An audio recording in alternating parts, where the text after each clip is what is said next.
Ang tekstong impormatibo. Alam mo ba, Duk, 2,000, limitado ang mga babasahin na sa ganitong uri ng teksto sa kapaligiran ng maraming mga mag-aaral. More, 2,006. Kung mabibigyan ng pagkakataong makapamili ng aklat ang mga mag-aaral sa unang baitang, mas pipiliin nila ang aklat na depiction kaysa sa fiksyon. Tekstong informatibo. Depiction, naglalayong magbigay ng impormasyon o magpaliwanag ng malinaw at walang pagpiling. Nakabatay sa katotohanan ng mga datos. Ang tekstong informatibo ay isang uri ng babasahing depiction. Ito ay naglalayong magbigay ng impormasyon o magpaliwanag ng malinaw at walang pagkiling tungkol sa iba't ibang paksa, tulad ng mga hayop, sport, agham o siyensya, kasaysayan, gawain, paglalakbay, geografiya, kalawakan, panahon, at iba pa. Dako naman tayo sa elemento ng tekstong informatibo. Una, layunin ng may akda. Magpalawak ng kaalaman ukol sa isang paksa, maunawaan ang mga pangyayaring mahirap ipaliwanag, matuto ng maraming bagay ukol sa ating mundo, at mailahad ang mga yugto sa buhay ng iba't ibang uri ng insekto, hayop, at iba pang nabubuhay. Maaaring magkakaiba-iba ang layunin ng may akda sa pagsulat niya ng tekstong informatibo.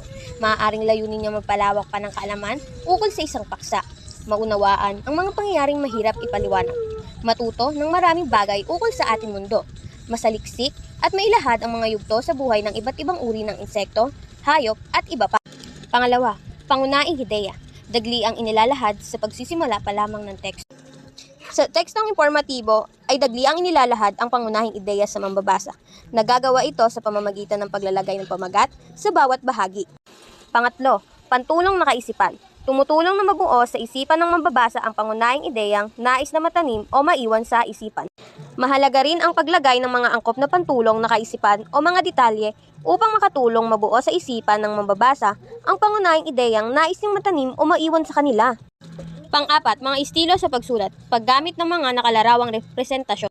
Makatutulong ang paggamit ng mga larawan, guhit, diagram, chart, talahanayan, timeline at iba pa upang higit na mapalalim ang pag-unawa ng mga mambabasa sa mga tekstong informatibo. Pagbibigay diin sa mahalagang salita sa teksto.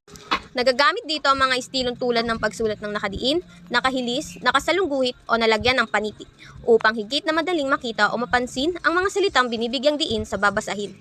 Pagsulat ng mga talasanggunian. Karaniwang inilalagay ng mga manunulat ng tekstong informatibo ang mga aklat, kagamitan at iba pang sangguniang ginamit upang higit na mabigyang diin ang katotohanang naging basihan sa mga impormasyong taglay nito. Ako naman tayo sa uri ng mga tekstong informatibo. Una, paglalahad ng totoong pangyayari o kasaysayan. Balitang isinusulat ng reporter. Sulating pangkasaysayan o historical account. Sa uring ito ng teksto inilalahad ang mga totoong pangyayaring naganap sa isang panahon o pagkakataon. Pangalawa, pag-uulat pang-impormasyon. Mahalagang kaalaman o impormasyon patungkol sa tao, hayop, bagay at pangyayari. Sa uring ito nakalahad ang mahalagang kaalaman o impormasyon patungkol sa tao, hayop, iba pang bagay na nabubuhay at di nabubuhay, gayon din sa pangyayari sa paligid. Ang ilang halimbawa ay mga paksang kaugnay ng teknolohiya, global warming, cyberbullying, mga hayop na malapit ng maubos, impormasyong kaugnay ng mga halaman at iba pa. Pangatlo, pagpapaliwanag. Nagpapaliwanag kung paano o bakit naganap ang isang bagay o pangyayari. Ito ang uri ng tekstong informatibong nagbibigay paliwanag kung paano o bakit naganap ang isang bagay o pangyayari. Layunin nitong makita ng mambabasa mula sa mga impormasyong nagsasaad kung paano humantong ang paksa sa ganitong kalagayan. Karaniwan itong ginagamitan ng mga larawan, diagram, o flowchart na may kasamang mga paliwanag. Halimbawa nito'y ang siklo ng buhay ng mga hayop at insekto tulad ng paru-paro, palaka, at iba pa. Yun lamang po, maraming salamat sa pakikinig.